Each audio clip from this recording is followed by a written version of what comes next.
When did you obtain your PhD and in what field? I obtained my PhD in the 3rd of October in the year 1979. Okay.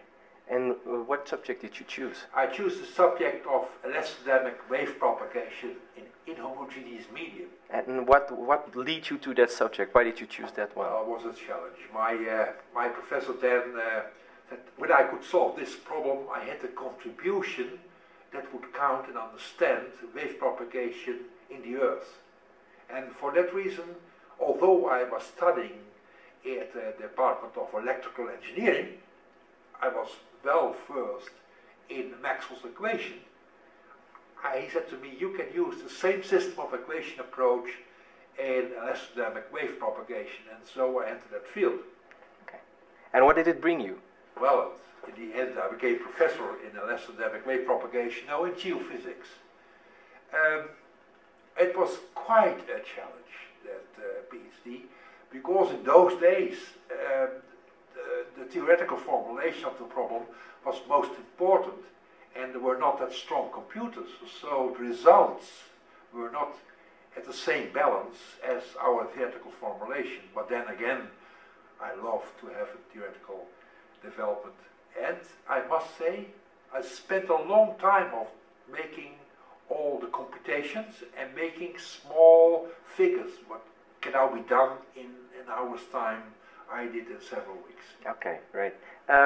What was the biggest advantage of your PhD?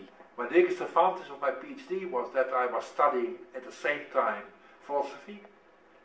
So what I would say, I was forming my being an academic in more fields. So I could do more things, and I think that is the added value. The added value is you are concentrating on the academic formation, and you are more ready to think in a lateral way, to see the problem from different sides. Okay. And if you do a PhD, does that automatically mean that you have to become a professor? No, certainly not. If you ask yourself to think, is this the next step to be a professor, I have to say no.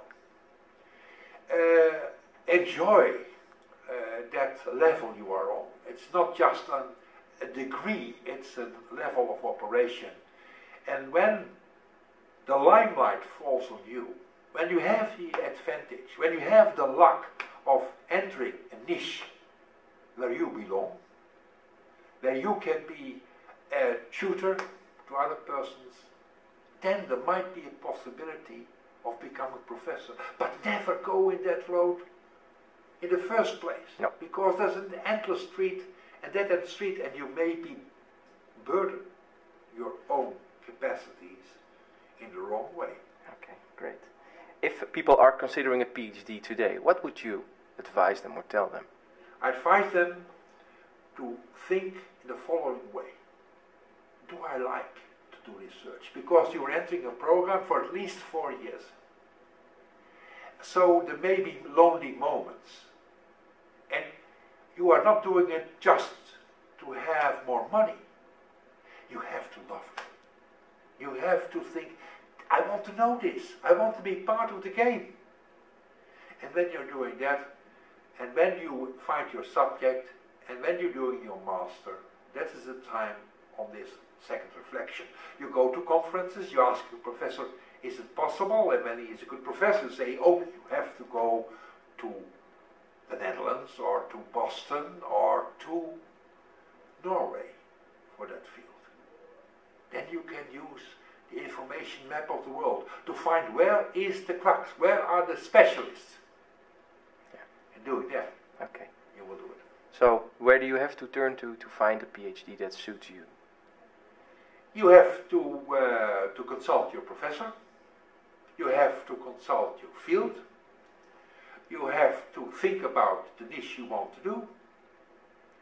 And then you will find your place in more or less in a very short time.